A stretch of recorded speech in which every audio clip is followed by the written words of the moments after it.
สวัสดีลูกค้ากับ FC หมดทุกคนมื้อนี้ทั้งร้านเราสั่งมาได้3รุ่นนะสิมารีวิวรายละเอียดให้ลูกค้าเบิ่งเนาะเผื่อลูกค้าคนใดสนใจก็ติดต่อมาหาได้เนาะในคลิปนี้เราจะรีวิวแล้วเราจะแจ้งราคาไปนํกันเลยเนาะเพื่อให้ลูกค้าคนใดเงินไขเพียงพอก็ติดต่อมาหาราคาก็ได้สูงหลายเนาะทั้งร้านเราจะสั่งมาได้เราเป็นเรามาใหม่เนาะจะเป็นเราตัว10เกี่ยวเราโพลีกอนเนาะเราจะมีโลโก้นี้โพลีกอนเนาะเกอร์แมนนี่เนาะตัวนี้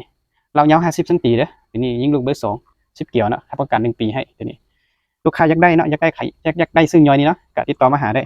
ราคาเป็น1,800,000เนาะตัวนี้รับประกัน1 ปีให้เขาสั่งมาได้จำเงินหลายเนาะตัวนี้ต่อไปจะเป็นของ K2 นะK2 นี่จะเป็นของลูกค้าทั้งเบี้ยงรับสั่งมาให้ประกอบให้เนาะแท็กกลุ่มให้ชุดนี้จะเป็นของไซงอนเนาะวาล์วนี่จะเป็นวาล์วเซตพันจะเป็นวาล์วปรับไนท์เด้อจะเป็นตัวแปดแหวนเนาะทางจะเป็นทางอาลูลูกค้าหลายคนทำหามาอยากได้ตัวซอฟต์ซีแหวนเนาะทางเราแนะนำเนาะเอาตามโครงงานเลยเนาะสำคัญที่สุดเหมือนเราเนาะเรามันถึกมันก็ถึกเนาะถ้าว่าเรามันบ่ถึกถือว่าเจ้าสิใส่ซอฟต์ซีแหวน16แหวนมันก็บ่ถึกเนาะแนะนำให้ลูกค้าเข้านิดนึงเนาะกล้องมาโครเนาะ3/9คนใน40รุ่นนี้มีไฟในเลนเด้อเอายิงกันขึ้นได้เนาะตัวนี้เรายาว50 ซนเรารับประกัน6 เดือนให้ยิงบ่ถึกเขาเปลี่ยนเราใหม่ให้ตัวนี้ยิงลูกเบอร์2เด้อบอกนี้ราคาอยู่ที่7,500,000ได้เครื่องครบสุดเลยลูกค้าคนใดสนใจก็ติดต่อมาหาเนาะเครื่องเดี๋ยวนี้เขายังมีความทรงอยู่ทั้งท่านเขามีรับประกันหลังจากการขายอันนี้นะต่อไปเป็นบล็อกที่2เนาะบล็อกที่2จะเป็นบล็อก A กับหลายคนทำหาเนาะหาก็มาได้2-3 มื้อนี้มาเนาะตัวนี้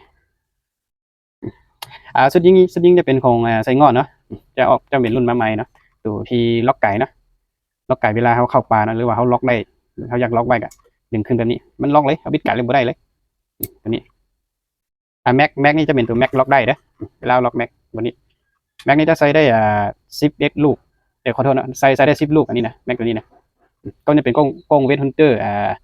C-16คนใน44อันนี้นะงามลายนะแล้วก็เบาแห้งอีกเรานี่จะเป็นเราเล็กเนาะ10เกี่ยวเป็นรุ่นเราของโพลีกอนนะโพลีกอนที่เขาสั่งมาใหม่นี่เขาประกอบให้เนาะมารีวิวลูกค้าเพื่อลูกค้าคนใดสนใจก็ติดต่อมาหาเนาะทางนี้จะเป็นทางคาร์บอน 0.5 นี่นะเราจะเป็นบล็อกลิกแก๊สแปดแหวนอันนี้นะลูกค้าอยากได้ก็ติดต่อมาหาเนาะราคานี่อยู่ที่11,500,000ได้เครื่องครบสุดเลยอยากได้ก็ติดต่อมาเขายังรุดได้อยู่นะต่อไปเป็นบล็อกที่3เนาะบล็อกที่3นี่จะเป็น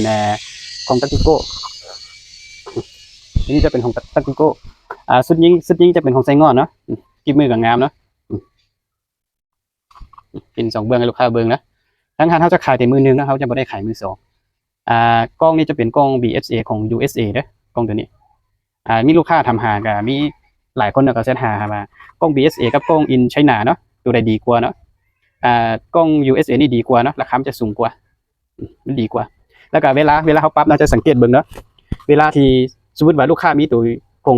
USA กับของ in China เนาะมาลูกค้าปรับบนนี้แล้วพูดเลยเนาะ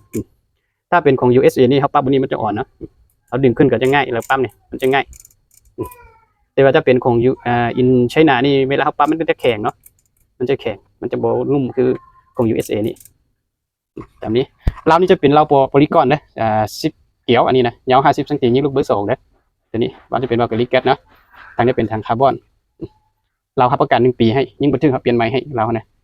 บล็อกนี้ราคาอยู่ที่11,500,000นะลูกค้าคนใดอยากได้ก็ติดต่อมาหาเนาะคือข้างเบาแห้งนะเพราะว่าเขาใส่มาเขาจะใส่เป็นเก็บเสียงรุ่นเบาเลยเนาะเก็บเสียงตัวนี้